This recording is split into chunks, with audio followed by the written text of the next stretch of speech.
As you know, wardrobe is a huge component of the show, and the show's been around for 25 years, and we all work off a blueprint. So the show in London is exactly the same as the show on Broadway, in South Africa, in Manila. Some of the pieces that we have is vintage. It's 20 years old, it's 25 years old. We use the best fabrics that we possibly could. Silks, they have a long life expectancy.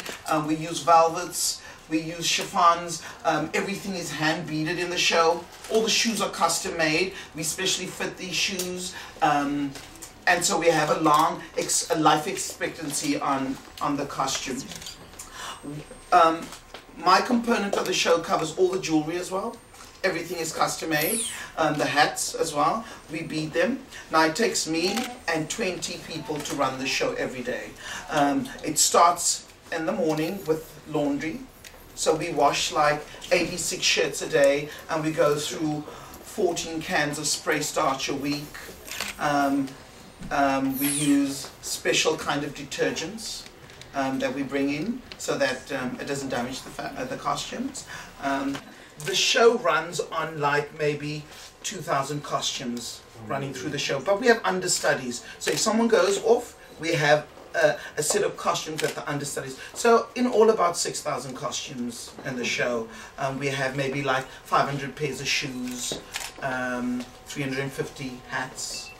Jewelry, there's endless amounts of them.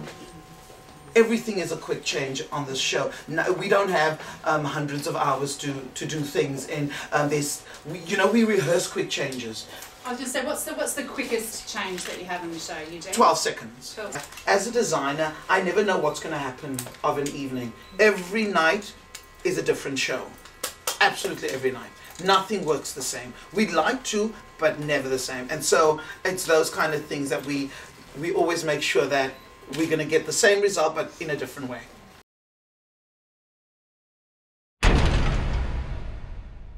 This is Lungi, one of our cast members. Lungi is actually a swing. Now, a swing performer means not only is she involved with the backstage singing and has her own plot every night, but she's an integral part of learning a multitude of other parts. So if somebody goes off or has to understudy another part, Lungi will actually fit into that. It's one of the toughest roles within the show, one of the most important roles within the show, because she covers so many roles. And just before, let me just jump onto Tanya. And so the most important thing is we don't only have people going off at the top of the show, but we have people going off during the show as well. So she's always ready in dress mode, where she's prepped. She'll have her makeup and her hair prep on, so if something happens, if someone trips or falls or get injured, she needs to go on in the middle of the show, and so that's all of what she needs to do. So she changes costumes often? Well, you know what, she's vocally warmed up, and everything will be ready for her. So if halfway through the show someone goes down, there would be enough time just to get her. We always get warning from the stage manager or from our company manager what is going on. So we're all talking to each other all of the time throughout the show. The swing is a quite important role. Like actually auditioning for the swing, you don't mind saying, is actually quite sometimes harder than finding somebody that's particular to one cast or one particular look. Because sometimes when you're doing castings, you need a particular sound, a particular look. For Lungi, she has to be flexible and has to be able to fit in all the characters. How long did it take you to learn that multitude of roles? I didn't have much time to learn the role, and I had to learn it within 1 week. I had to learn everything within 1 week, every part. Like I'm a mezzo soprano, but then I had to learn first line, second line of mezzo, and then I had to learn first line of soprano and second line of soprano, which I covered all of that. So I did all that in 1 week. And how crazy does it get here? Like downstairs? My word, it gets so hectic. It gets hectic. You don't have time to relax and think about what you're gonna have for dinner and chit chat. You don't have time for that because it gets hectic. There are quick changes, and then there's crew. They're always on the way, and dressers and wig department is all the way. So you have to be on your feet all the time. You have to look out for everything. Otherwise, if you're not, you're gonna delay everyone. How do you prepare for the show? My day starts like this. I go for breakfast, full breakfast. I have to. and then it's my lunch. After my lunch, I go to gym, and then from gym, I come here. I take a nap for maybe an hour, and then I come here. I get a physical warm-up again and a vocal warm-up every day before I start the show, in case something happens. And I check my notes. Every night I need to check my notes. I put on makeup, I put on pin curls, I pin curl my hair, and I'm ready. So just like Lungi, we have a blueprint as well, and she has a blueprint where she's making notes of exactly where in the show she goes to that position. So she has a book with pages in it, and it outlines the stage, and so she blocks her positions, and she studies those notes all the time. She's always refreshing because all the roles change all the time.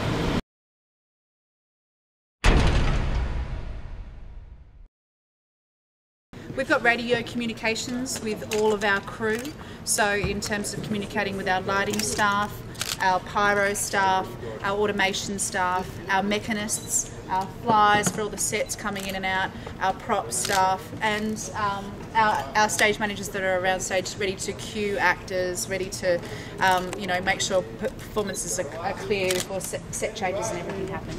So basically there's one person here who controls the whole kind of movement of the show. They start the show when everyone's ready, they stop if there's a problem, so this is the key person in actually rolling the show along. Make sure everything happens at the right time. So you can see here that we just have the score and we follow through, and there's cues written in there. We've got the musical director, who the conductor of the show. He's here, so he's very important. Whoever's sitting here, it's important that they work together. And then we've got a view, as you can see, so we can see everything moving. We've also got the infrared here, so when the stakes are dark on stage, the lighting stakes, we can still see what's happening, which is very important in Phantom because there's lots of things moving. Even when you can't see them moving from the front, there's stuff moving upstage in the dark, getting ready for the next sequence. So we need to see what's going on so we don't hit anyone. If anyone's in the wrong place, that we can make sure that the machinery stops, etc. Up the top here we've got a view where we can see the chandelier when it comes into the stage. So basically we speak through this headset. The key people of the show have got a headset on, and they're all around different parts of the stage so we can all communicate at all times throughout the performance. Normally setting up a show in countries where English isn't widely spoken, we'll have a translator until everyone's actually comfortable with what they're doing. And then I guess the word that we use is go. Go means to do whatever you're meant to do.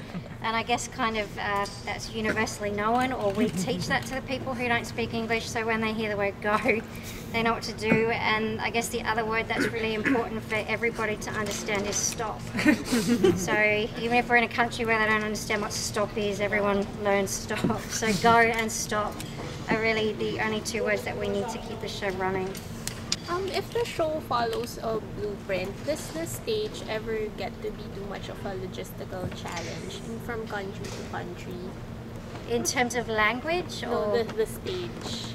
Well, not even country to country. I mean, even theatres inside a country, every theatre is different. So, for example, here we've got lots of room, as you can see, the walls way out there. In some other theatres I've done Phantom, when we might have on this side of the stage only up to where that white piece is. So then everything has to go up in the air to fit it in, so then it's a whole different show, because throughout the show you're bringing in scenery pieces and taking them out. You need to work out how to get the cast on stage. So I don't think from country to country makes such a difference. I think the actual theatre space that you're working in creates the different challenges for the show up.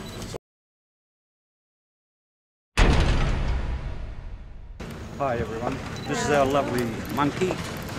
It's Phantom's Monkey in the Lair. It's one of the highlights of the show for me. It's a beautiful piece. Absolutely stunning, because on stage when it in the lair, there's cymbals open and closed, and it plays beautiful music as well. These are masquerade mannequins on the masquerade steps, and so when that cast is set on stage at the top of the show, you can't actually tell which is the people and which are the mannequins. They're so lifelike and beautifully made up. We do get the wigs to make up the hair on them every week, so they also look beautiful. But this thing here, the monkey, that's the star of the show for me. It's just such a beautiful, beautiful How old is this piece? Well, The show started about, what, 1990, and that's been with the show since then. All of the props have, just about, yeah. This is one of my favourites. This is Madame Jerry's lantern. Another beautiful period piece. Look at that.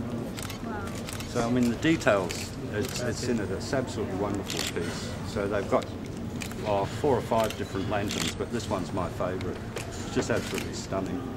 So, you know, like, I mean, they've gone to the trouble of designing stuff that was exactly the same back in the time. You know?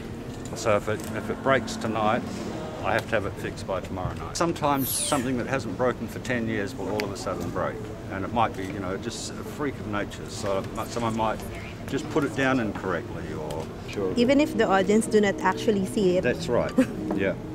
But when, you know, like under light, you can see it. It looks beautiful. And, I mean, so if it goes out and it's damaged, it's not a beautiful piece anymore. And little things happen like paintwork gets scratched or that, and you're touching up a fine little bit of paint, and people will say, who's going to notice that? But if you leave all those little scratches and that, over time, the show starts to look very tired and old, so you just do it on a daily basis. There's always variety. Every day's different. There's no 2 days the same, no 2 shows the same, and that's the beauty of live theatre. Like with making a movie, you can film the same scene 1,000 times to get the right shot. We get one crack at it in front of a live audience every night. So the adrenaline, boom, boom, you know, it's really pumping. So that's the beauty of it. You know, so. Floating, falling, sweet intoxication. Touch me, trust me, savor each sensation. Let the dream begin.